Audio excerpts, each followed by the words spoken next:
Hi friends, welcome back to Arjun Harika talks. ఈ vlog వచ్చేసి రథసప్తమి గురించి. ఆ రోజు మమ్మీ ఇంకా తమ్ముడు ఎర్లీ మార్నింగ్ 4 o'clockకి లేచారు. తమ్ముడికైతే ఆ రోజు ఎగ్జామ్ ఉంది, అందుకనే చదువుకోవటానికి లేచాడు. ఇంకా మమ్మీ అయితే ఇల్లు క్లీన్ చేస్తుంది ఆ రోజు ఫెస్టివల్ కోసం. ఇంకా అలాగే బయట కూడా క్లీన్ చేసేసి తుడిచి, ఇంకా ఆ రోజు రథం ముగ్గు వేసుకుంటాం కదా, ఇంకా మమ్మీ కూడా రథం ముగ్గు వేస్తుంది. ఇక్కడ మా తమ్ముడు కొంచెం సేపు చదువుతూ కొంచెం సేపు వీడియో తీస్తూ ఉన్నాడు. ఇంకా ముగ్గు విషయానికి వస్తే ముగ్గు కంప్లీట్ అయిపోయింది. మీకు ఎలా ఉందో కింద కామెంట్ సెక్షన్లో కామెంట్ చేయడం మర్చిపోకండి.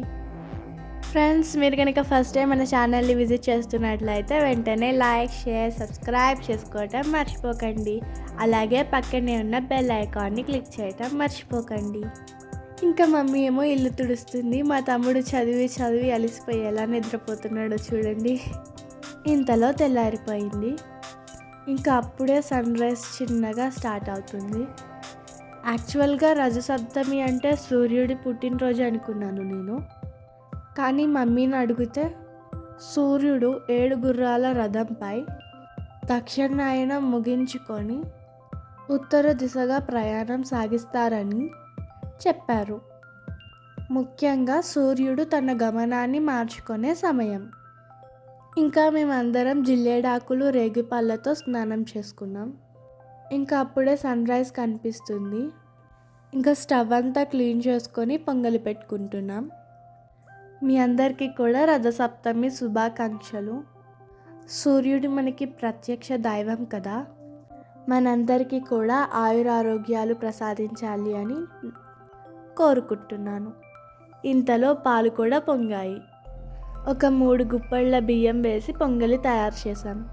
మనం సూర్యుడికి పొంగలి చేసేటప్పుడు స్పూన్ కాకుండా చెరుకుతో చేస్తే మంచిది. ఇంకా ఇందులో వేరే జీడిపప్పులు లాంటివి ఏమీ వేయలేదు.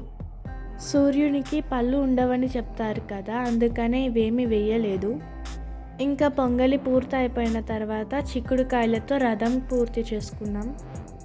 ఇంకా బాల్కనీలో మాకు సన్ రైజ్ పడే ప్లేస్ లేదు, అందుకని పూజా రూమ్లోనే మేము పూజ చేసుకుంటున్నాము. ఇంకా ఒక 7 చిక్కుడాకులలో పొంగలి పెట్టాము. ఇక్కడ రథసప్తమికి చిక్కుడాకులు, రేగిపళ్ళు, ఇంకా అలాగే జిల్లేడాకులు చాలా ఇంపార్టెంట్ కదా. ఇంకా స్వామివారికి అన్ని ఎర్రటి పూలతో పూజ చేసుకున్నాము, అలాగే కొన్ని జిల్లేడు పువ్వులతో కూడా. ఇంకా ఆ రోజు ఫ్రైడే వచ్చింది కదా, అందుకనే సాయంత్రం కూడా దీపం వెలిగించాము. ఇంకా స్వామివారిని ఆ రోజు కదిలించలేదు. ఇంకా సాటర్డే మార్నింగ్ పూజ చేసి ఈ రథం అన్నీ కదిలించాము. ఇంకా వాటన్నిటినీ మా ఇంటి దగ్గరే ఉన్న చెరువులో కలిపేశాము. బయట కొంచెం సన్ రైజ్ వస్తుంటే బయట కూడా పొంగలి పెట్టాము. అలా ఈ రథసప్తమి పండుగని ఈ విధంగా జరుపుకున్నాము.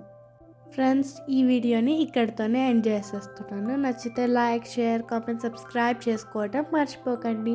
Thank you for watching. Take care. Bye. See you for next time.